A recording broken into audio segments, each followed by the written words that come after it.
रामपाल महाराज जी के यहाँ ब्याह हुआ है, कुछ ना करते पैसा बचाते अंडा यार मेरे यारों का ब्याह होया। अब हमने ये प्रतिज्ञा करनी है कि ना दहेज लेंगे ना देंगे, चाहे ब्याह हो चाहे ना हो।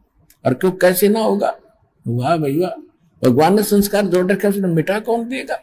और ये नाचना गाना डीजे बजाना, ब्याह के ऊपर इतना खड़दू उतार दे, 2 बच्चों का संस्कार जोड़ना, 4 आदमी बैठ के ये कहना भी हम अपनी पुत्री का विवाह आपके पुत्र से करते हैं, ब्याह हो गया। इसका आगे कितना फंड कर लो बता। शादी बच्चों की वचन से हो गया, वचन से पराये होते हैं, वचन से सारी सृष्टि रची हुई है। सनातन धर्म में सबसे पहली शादी दुर्गा देवी ने और काल ब्रह्म ने अपने पुत्रों की करी थी, ब्रह्मा विष्णु शिव की।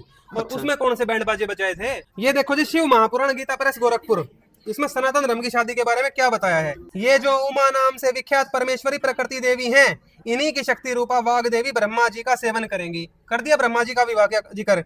पुनः इन प्रकृति देवी से वहां जो दूसरी शक्ति प्रकट होंगी, दुर्गा देवी से दूसरी देवी, वे लक्ष्मी रूप से भगवान विष्णु का आश्रय लेंगी, होगी विष्णु जी की भी शादी।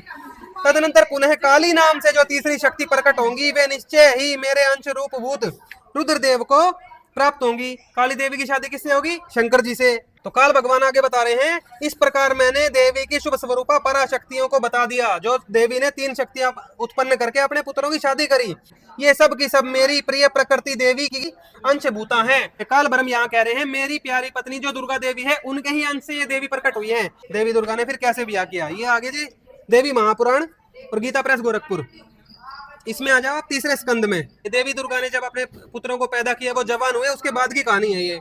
इस महासरस्वती नामक शक्ति को क्रीड़ा विहार के लिए अपनी सहचरी के रूप में स्वीकार कीजिए। ये ब्रह्मा जी को बोला है, ब्रह्मा जी की शादी कर दी। आगे देखो, हे विष्णु, अब आप इन मनोहर महालक्ष्मी को स्वीकार कीजिए और यहाँ से प्रस्थान कीजिए।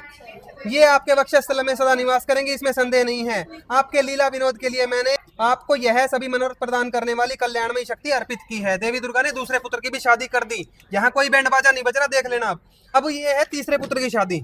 ये देखो जी, देवी बोली, हे हर मतलब शिव जी, आप इन मनोहरा महाकाली गौरी को अंगीकार कीजिए और कैलाश शिखर की रचना कराकर वहां सुखपूर्वक विहार कीजिए। तमोगुण आप में प्रधान रूप में विद्यमान रहेगा। इसलिए वो कहते हैं कि आप सिंपल शादी करो। जो ब्रह्मा विष्णु महेश जिनको हम भगवान मानते हैं, उनकी जो शादी हुई थी दुर्गा ने सिंपल की थी, कोई आडंबर नहीं किया था। तो उन्होंने भी सिंपल पोशाक पहनी, तो कोई बैंड बाजा नहीं, तो कोई बराती नहीं थे। तीनों पुत्रों की शादी जो दुर्गा देवी जी ने अपनी करी, इनके पति काल ब्रह्म ने जो आदेश किया था, संत रामपाल जी महाराज उसी प्रथा को चालू कर रहे हैं जो सनातन धर्म की असली प्रथा है। हमारे गुरु जी कहते हैं, बेटी पढ़ेगी भी और बचेगी भी। सत साहिब।